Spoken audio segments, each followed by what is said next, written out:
సుమన్ టీవీలో మీ personal and business promotions కోసం కింది నెంబర్కి కాంటాక్ట్ చేయండి. ఈరోజు నాతో పాటు పెద్దాపురం నియోజకవర్గ వైఎస్ఆర్సీపీ ఇన్ఛార్జ్ దౌలత్ దొరబాబు.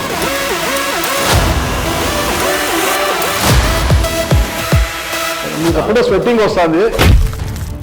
ఈరోజు చంద్రబాబు నాయుడు గారు, పవన్ కళ్యాణ్ గారు జాబితాను చూసి మీరేమైనా కంగారు పడుతున్నారా?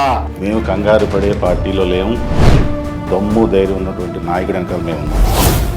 మీరు 2004లో కాంగ్రెస్ నుంచి, అలాగే 2009లో టీఆర్పీ నుంచి, 2014లో ఇలా టీడీపీ నుంచి, 2019లో వైసీపీ నుంచి, ఈ ప్లేస్ లో మీరు ఇన్ని పార్టీలు మారొచ్చి మీ వెనుకని చాటుకోగలరా?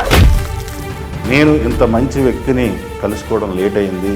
ఇదే ఈ వ్యక్తిని నేను ఎప్పుడో 10 సంవత్సరాల కింద కలుసుకున్నట్టు ఇంకా బాగుంది. టికెట్ అనౌన్స్ చేశారంట. 2019లో టికెట్ పోయినప్పుడు కూడా నేను ఆయన దూరం ఉన్నాను, అది మీకు కూడా తెలుసు. ఆవిడ ఎమ్మెల్యే అడగడం, నన్ను ఎంపీ అడిగినా సరే నాకు వద్దన్నా నేను ఉంటానని చెప్పడం. ఎందుకు ఎంపీ వద్దన్నారు? తోటవాణి ఓడిపోవడానికి కారణమే మీరు అంటున్నారు కదా. ఎవరు అన్నవాళ్ళు? నా ఇంటర్వ్యూలో వేరే ఇంటర్వ్యూ కాదు, నా ఇంటర్వ్యూలో తోటవాణి చెప్పండి. నేను ఆ రోజు కన్నీటి పర్యంతం అనేది ఆనంద బాష్పాల ఏంటి అసలు? ఆ రోజు బడబడా ఏం చేశారు అసలుకి? అన్నా నీతోనే నా పైన, నీ మాటే నా వేదన, బతికన్నంత వరకు నీతోనే ఉంటాను. ఇంత గంభీరంగా ఉండే దొరబాబు కళ్ళల్లో కన్నీళ్ళు ఏంటి అని మాకు ఇదైపోయింది అసలుకి. గంభీరం వేరు మనసులో. ప్రజలందరూ కూడా ఈరోజు, ముఖ్యంగా మహిళలు, ఈరోజు జగన్మోహన్ రెడ్డి గారికి నొక్కడానికి రెడీగా ఉన్నారు. ఏం నొక్కడానికి? బటన్ నొక్కడానికి. బటన్ నొక్కిన తర్వాత అందరికీ సకాలంలో డబ్బులు పడడం లేదంటే కదా పాపం. రాష్ట్రంలో ఈ రాజకీయ పార్టీలో ఉన్న ఏ నాయకుడికైనా కొంత వ్యతిరేక వర్గం ఉంటుందంటే, ఎవరికైనా అది ఎంత పాజిటివ్గా ఉన్నా కూడా నాయకుడు. కానీ పెద్దాపురంలో మాత్రము మీకు పూర్తి స్థాయిలో మీ పార్టీ నుంచి వ్యతిరేక వర్గం అనేది ఒక పెద్దగా తయారైపోయింది. ఈ ఆరోపణలు అయితే చేయవద్దని మీకు మనవి.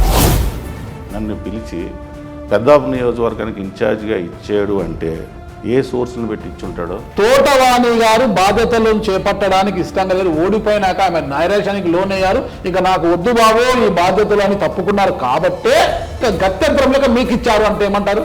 మీరు తోట నరసింహ్ గారు క్లోజ్ గా పెట్టి ఆ విషయం మీకు తెలుసు. నాకు మా మామయ్య నేను ఆ ఎల్లుండి ఏదో ఒకటి. నిమ్మకాయల చినరాజప్ప గారిని 10 సంవత్సరాలు చూశారు ఇక్కడ ప్రజలు. ఒకసారి మంత్రిగా చూశారు, ఇప్పుడు మళ్ళీ ఆయన ప్రతిపక్ష ఎమ్మెల్యేగా ఉన్నారు. ఆయన చాలా అభివృద్ధి చేశారు. నా అభివృద్ధిని చూసి నన్ను ఆశీర్వదించండి ఆయన అంటున్నారు. ఒక హోమ్ గార్డ్ కూడా వేసుకోలేనటువంటి హోమ్ మినిస్టర్ ఎవరంటే కేజీఎఫ్ సినిమాకి డైరెక్టర్ దౌలూరు దొరబాబా, నిమ్మకాయల చినరాజప్పన? నిమ్మకాయల చినరాజప్ప 100% పక్క ఆధారాలు ఉన్నాయా? ఈ ప్రాంతంలో మొత్తం మీద కాపులకి కమ్మలకి ఎప్పుడు కూడా కయ్యమే ఉంటుంది.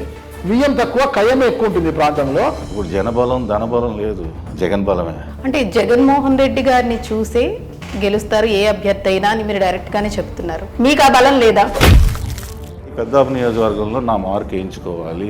రేపు 20 సంవత్సరాలు 30 సంవత్సరాల తర్వాత మా పిల్లలు వచ్చినా సరే మీ నాన్న వల్ల మా కుటుంబం బాగుపడింది, లేకపోతే ఇది చేసేయడానికి మంచి చేసుకోవడానికి ఈరోజు తిరుగుతూ ఉన్నా తప్ప చినరాజప్పలాగా ఈ మెట్టలు తినడానికి అయితే నేను లేను. పెద్దాపురం నియోజకవర్గంలో ఎగిరేది వైఎస్ఆర్సీపీ జెండా.